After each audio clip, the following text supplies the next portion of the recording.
adalah video perbandingan mengenai Honda Jazz RS GK5 dengan Toyota Yaris TRD Sportivo generasi kedua atau generasi lele. Pada video ini akan dibandingkan kedua mobil hatchback yang sangat populer ini. Saya akan lebih fokus membandingkan dari pengalaman berkendara mobil-mobil ini.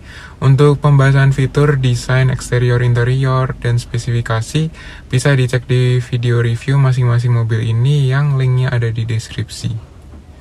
Sebagai catatan, Yaris yang ditampilkan di video ini bertransmisi manual, namun yang dibandingkan tetap yang bertransmisi otomatis CVT agar setara dengan Honda Jazz yang juga CVT. Unit Yaris bertransmisi manual ini hanya untuk keperluan video. Sebagai perkenalan, kita akan membahas mengenai kemunculan kedua mobil ini. Jazz GK5 merupakan generasi ketiga dari Honda Jazz dan hadir di Indonesia pada tahun 2014. Mobil ini merupakan produk global yang banyak dijual di beberapa negara, termasuk negara asalnya Jepang dan negara lain seperti Amerika dan Eropa. Secara dimensi dan platform, ia tidak jauh berbeda dari Jazz sebelumnya. Konsep Jazz selalu sama, yaitu memaksimalkan ruang kabin dengan desain yang kompak. Hal tersebut bisa terwujud karena desain Jazz yang agak menggembung seperti MPV, dengan kap mesin yang sangat minimal ukurannya dan kaca jendela yang dibuat besar. Selain itu, di interiornya juga ia memiliki tangki bensin yang diletakkan di bawah jok depan. Tidak seperti mobil biasanya yang tangki bensinnya ada di bawah jok belakang. Ruang kosong di bawah jok belakang ini kemudian dimanfaatkan untuk fitur Ultra Seat, kebanggaan Honda yang masih belum bisa ditiru oleh merek lain. Kombinasi desain inilah yang membuat Jazz sangat praktis sekaligus lega di setiap generasinya. Sementara Yaris sedikit berbeda.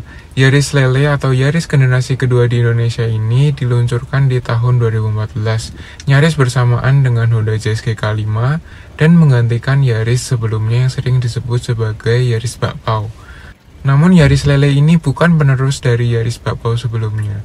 Yaris Lele ini merupakan produk cabang dari Yaris versi global yang meneruskan Yaris Bakpao. Yaris Lele ini khusus dikembangkan untuk negara berkembang, khususnya Asia Tenggara, dan juga di Cina. Jika dilihat, Yaris Lele memiliki bentuk berbeda total dari Yaris penerus Bakpao yang dijual di banyak negara, termasuk di Jepang dan Amerika. Yaris ini jauh lebih panjang dibanding Yaris Global untuk memaksimalkan ruang kabinnya. Struktur dan platformnya berubah total dari Yaris lain, dan di Thailand mobil ini bermesin 1200 cc yang bersaing dengan Honda Brio sebagai eco car, sehingga sebenarnya mobil ini tidak terlalu layak bersaing dengan Honda Jazz yang merupakan produk global. Dengan dimensi yang lebih panjang, ruang kaki dan ruang bagasinya memang lebih lega, namun tetap belum bisa mengalahkan kelegaan dan kepraktisan Honda Jazz karena desain Yaris ini seperti sedan yang memiliki moncong depan cukup panjang dan juga ia agak ceper di tipe TRD ini sehingga sering mentok. Lanjut ke bagian driving atau pengalaman berkendara di kedua hatchback favorit anak muda ini.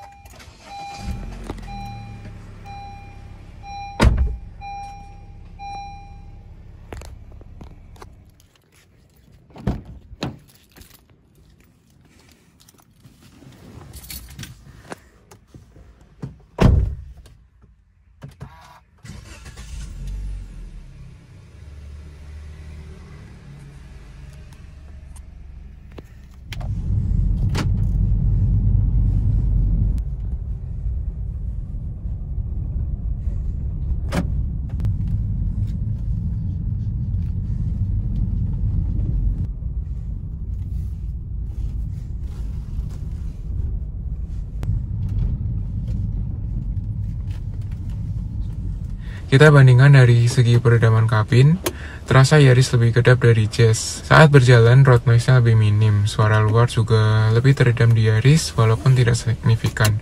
Namun untuk urusan suara mesin, tetap mesin Jazz lebih tenang dibanding Yaris. Dibantu juga dengan CVT-nya yang lebih rendah RPM-nya ketika berkendara halus. Kemudian dari segi posisi duduk, kedua mobil ini tidak terlalu empuk joknya. Namun posisi joknya sangat berbeda. Jazz terasa lebih rendah dan lebih selonjor dibanding Yaris. Posisi duduk Yaris lebih tinggi walaupun tidak terlalu tinggi. Namun yang berbeda adalah posisi setirnya. Setir Jazz jauh lebih ergonomis karena bisa diatur tilt dan teleskopik yang dekat dengan badan. Sementara Yaris tidak bisa diatur teleskopik sehingga agak terasa jauh dari badan. Selain itu, Jazz memiliki armrest yang bisa menopang tangan walaupun posisinya kurang pas.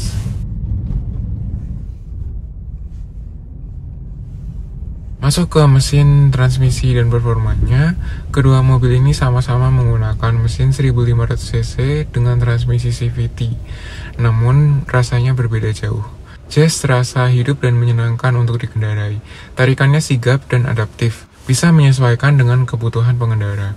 Ketika berjalan santai, ia sangat relaxing karena RPM-nya yang sangat rendah dan mesinnya yang halus. Namun ketika kickdown, transmisi ini responsif menaikkan RPM. Namun memang karakter CVT yang agak berat di awal masih terasa di sini. Setidaknya ia responsif dan cukup pintar membaca input driver. Sementara Yaris berbeda sekali, mesinnya lebih berat dan meraung.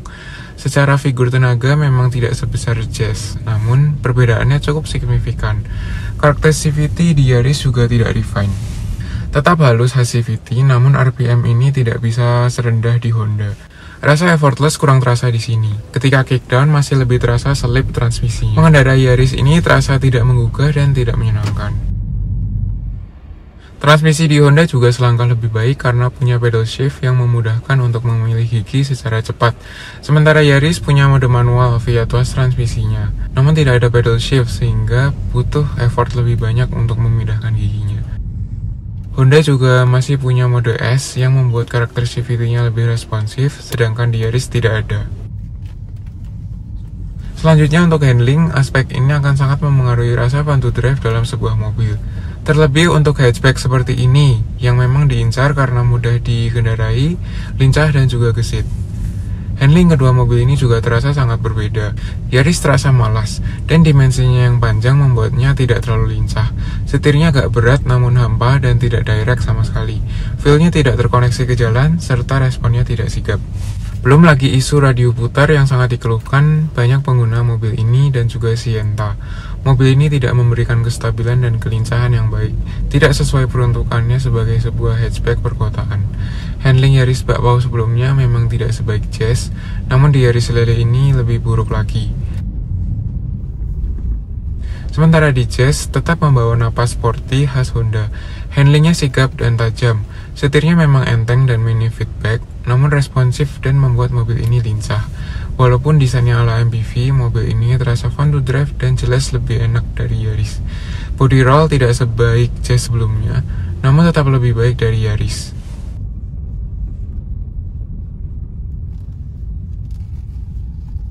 Aspek kenyamanan biasanya dikorbankan di sebuah hatchback yang biasanya mengejar rasa sporty dan handlingnya. Di sini Yaris lebih unggul dari Jazz. Dari segi suspensinya, ia lebih nyaman. Tidak jauh berbeda untuk level kenyamanannya, hanya saja redaman di Yaris lebih halus dibanding di Jazz yang kasar dan berisik. Suspensi Yaris tidak tergolong empuk, namun karakter bantingannya lebih pas untuk kenyamanan penumpang. Sementara di Jazz suspensinya lebih empuk di generasi ini, namun tetap ada rasa harsh khas Honda di kelas ini yang membuat kenyamanannya belum sebaik Yaris. Namun sekali lagi, level kenyamanannya tidaklah jauh berbeda. Tidak sepadan dengan handling Yaris yang tidak lebih enak dibanding Jazz. Overall, tidaklah sulit melakukan perbandingan antara kedua mobil ini, Yaris generasi Lele dan Jazz GK5. Dari segi driving, Jazz jauh lebih baik. Ia lebih sporty dan fun. Dari segi performa, ia unggul di semua aspek, dari tenaga hingga efisiensinya. Jazz lebih enak dikendarai dan juga sudah sewajarnya sebagai mobil global, walaupun mesinnya di spec down dari versi globalnya. Yaris hanya sedikit unggul di sektor kenyamanan, yang lagi-lagi tidak signifikan dibanding rasa berkendaranya yang seringkali membuat pengendaranya emosi. Mobil hatchback yang seharusnya lincah dan mudah dikendarai, di Yaris ini justru terasa hampa dan radius putarnya yang tidak memudahkan. Yaris generasi Lele ini memang sebuah kekacauan Toyota di kelas compact hatchback. Jauh menurun kualitasnya dibanding Yaris bakpao sebelumnya yang sudah jelas konsepnya. Tak heran harga bekas Yaris Lele ini tergolong rendah, apalagi dibanding Jazz yang harganya sangat bertahan.